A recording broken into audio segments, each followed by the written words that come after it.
शांति। 2 जनवरी 2025 की साकार मुरली से होमवर्क।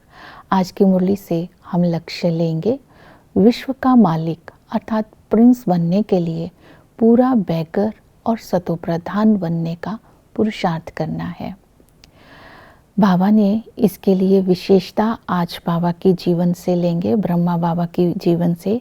आज की मुरली से हम विशेषता लेंगे। मैं ब्रह्मा बाप समान नंबर 1 त्याग मूर्त आत्मा हूँ। तो रिफ्लेक्शन करेंगे।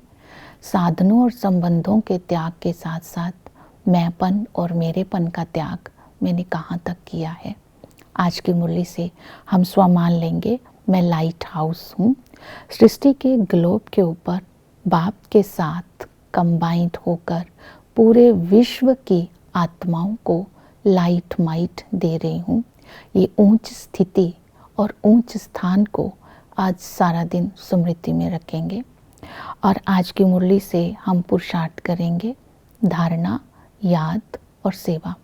धारणा के लिए बाबा ने बोला, ऐसा किसी को कोई बात या शब्द नहीं बोलना जिससे किसी को दुख की अनुभूति हो जाए। अपने कर्म के द्वारा, अपने शब्दों के द्वारा किसी को दुख नहीं देना है। बाबा ने कहा ऐसा योग युक्त होकर के सेवा करनी है, ज्ञान सुनाना है जो सर्विस के लिए दूसरे निमंत्रण दें। तो ऐसा बनने का आज बाबा अटेंशन खिंचवा रहे हैं। और सच्चे बाप के साथ सच्चा रहना है। किसी भी बात को छिपाना नहीं है। अगर छिपाएंगे तो पाप कर्म बढ़ते जाएंगे। ऐसा कोई कर्म नहीं करना जैसे काला मुंह करके बाप का नाम बदनाम नहीं करना। बाबा ने कहा फिर ऊंच पद नहीं पा सकते। किसी के नाम रूप में नहीं फंसना है। इसलिए बाबा ने कहा सदा ही योग युक्त होकर के रहना, बाप की याद में रहना, तो पाप कर्म नहीं होंगे। ये धारणा आज सारा दिन रखेंगे। दूसरा है ब्रह्मा बाप समान बैगर टू प्रिंस बनना है। बैगर का अर्थ है अपवित्र बनना। जैसे बाबा ने कहा कि ब्रह्मा बाबा बचपन में गामड़े का छोरा था, अर्थात गरीब, और छोरा छोरी अपवित्रता को भी कहते हैं। इसके लिए बाबा ने बोला कि काम महाशत्रु पर विजय प्राप्त करनी है, काम जीत जगत जीत बनना है, पवित्रता की धारणा करनी है। जब आत्मा पवित्र बन जाएगी तो शरीर भी पवित्र मिलेगा। काम विकार से ही राहु की दशा बैठ जाती है, इसलिए इस विकार का त्याग करना है। तो इस तरह बाबा ने बैगर का मीनिंग ये बताया। और बैगर का दूसरा मीनिंग बताया है त्याग करना। तो ब्रह्मा बाप समान त्याग मूर्त बनना, साधनों और संबंधों का त्याग करना तो सहज है, लेकिन पहला श्रेष्ठ त्याग है मैंपन का त्याग करना, मैं आगे रहूं इस बात का त्याग करना। दूसरा है मेरेपन का त्याग करना, अर्थात अपने का किसी के साथ लगाव ना हो, इस बात का भी त्याग करना। इन दोनों बातों के त्याग को ही श्रेष्ठ त्यागी कहा जाता है।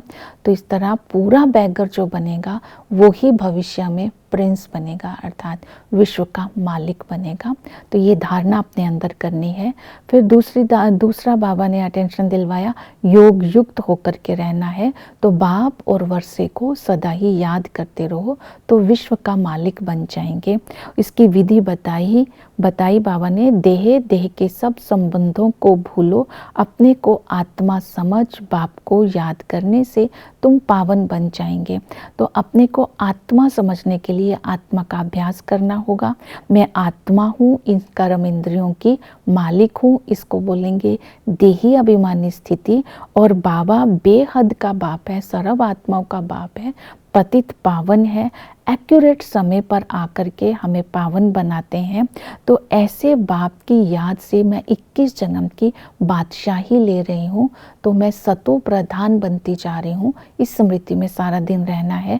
और बाबा के साथ संबंधों का अनुभव करने के लिए बाबा आज स्मृति दिला रहे हैं, मैं संगम पर तुम बच्चों को शांति धाम और सुख धाम का वर्षा देता हूँ, और तुम्हारी आत्मा का दीपक जगाकर तुम्हें विश्व के मालिक बने का वर्षा देता हूँ। तो संगम का वर्षा और भविष्य के वर्षे को स्मृति में रखना है। फिर बाबा टीचर बन करके हमें हमें ज्ञान देते हैं, राजयोग सिखाते हैं। और ये राजयोग को बाबा बोलते हैं, ये स्लोगन याद रखना है, बी योगी बी होली। तो ये राजयोग से ही बाबा कहते हैं तुम विश्व की बादशाही लेते हो। जब बाबा आते हैं तो नॉलेज हमें देते हैं, तब हमारे ऊपर बृहस्पति की दशा बिठाते हैं। जो बच्चे नॉलेजफुल होते हैं, सर्विसेबल होते हैं, बाबा उनको याद करते हैं। इसलिए इस ज्ञान को अच्छी रीति जीवन में धारण करना है, पढ़ाई कभी मिस नहीं करनी है। और सतगुरु आकर के ऑर्डिनेंस निकालते हैं, हमें दुखों से लिबरेट करते हैं, हमें पति से पावन बनाते हैं और पावन बनाकर साथ ले जाते हैं। वही बागवान हम कांटों को फूल भी बनाते हैं। वर्षे को याद करना अर्थात सतयुग में सभी आत्माएं बहुत सतो प्रधान थी, वहाँ किसी प्रकार का दुख नहीं था, दैवी बुद्धि थी, एक धर्म था, सदा सुखी थे। जब हम वर्षे को याद करते हैं तो पवित्रता के संस्कार इमर्ज हो जाते हैं। सेवा करने के लिए बाबा ने बोला घर घर में रोशनी करनी है, अर्थात सबको बाप का परिचय देना है। शिवरात्रि बहुत धूमधाम से मनानी है। अविनाशी ज्ञान रत्नों की दुकान निकालनी है, जैसे कि बाबा ने इस समय ज्ञान की धारणा करके ज्ञान देने के लिए अटेंशन खिंचवाया। ओम शांति।